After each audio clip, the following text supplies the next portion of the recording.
ښه دلته د دې باغونو لیدلو ته راغلي یو او یو باغ هم ولیدلو چې د دې د هندواڼو او د مالټو دپاره د اوبو خور سیستم یو دی چې دا ډېره یو غلطه طریقه ده چې په دې طریقه باندې باید هېڅکله هم کار ونه شي. تاسو وګورئ چې د مالټو بوټي د هندواڼو په چرو کې کرل شوي دي، نو کله هم چې دې ته اوبه ورکول کېږي خصوصا بیا دلته پلاستیک هم اچول شوی دی، نو د پلاستیک لاندې تر ډېر وخته پورې نم ساتل کېږي او بوټي ریښه چې ده دا په نمجنه ساحه کې د مالټو.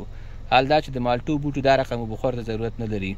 که کله هم د مالټو بوټي ریښه د ډېر وخت دپاره په اوبو کې وه نو دا خوسا کېږي، د منځه ځي، د کڼ په مرض اخته کېږي او بوټي بالاخره وچېږي او د منځه ځي. خو دلته د هندواڼو اوبه خور ته که چیرې وګورو هندواڼه زیاته اوبه غواړي نسبت مالټې ته، خو دوی هېڅ چاره نه لري، دوی مجبور دي چې هندواڼه تږي کېږي نو دوی به مالټه هم اوبه کوي ځکه بله چاره یې نشته. دلته په دې منځنۍ چاره کې که چیرې وګورئ بیا په دې کې یوازې هندواڼه کرل شوې ده، مالټه پکې نشته، دا بیا صحیح ده. خو دلته د مالټو بوټو دپاره دا د اوبو خور سیستم چې دی دا په مکمل ډول باندې یو غلط اوبو خور سیستم دی. ښه په همدې ساحه کې یو بل باغ ته راغلو چې دوی د مالټو په باغ کې هندواڼه کرلې ده، خو دوی هم ښه کار دا کړی دی چې د هندواڼو او د مالټو د بوټو اوبه خور سیستم یې جلا دی.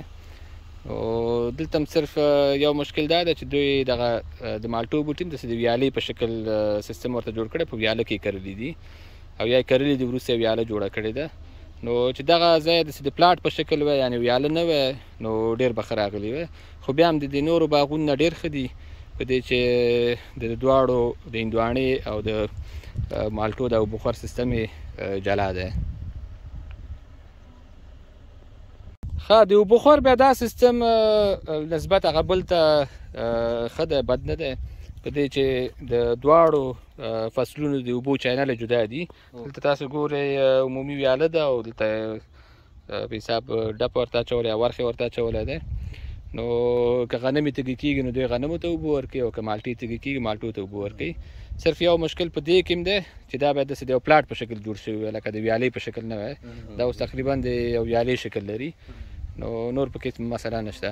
بس دې ته اوس د اوبو ورکولو سیستم هم درست وي، د سرې ورکولو سیستم هم اسانه وي ځکه دا بل فصل ته نه لرې دی. کله چې دا فصل ومرسیږي نو دوی ته مزاحمت نه کوي ځکه دا بوټي ته نه لرې کرل شوي دي. نو دا نسبتا هغه نورو ځایونو کې چې موږ د اوبو خور سیستم ولیدلو هغوی ته دغه سیستم بیا ښه دی.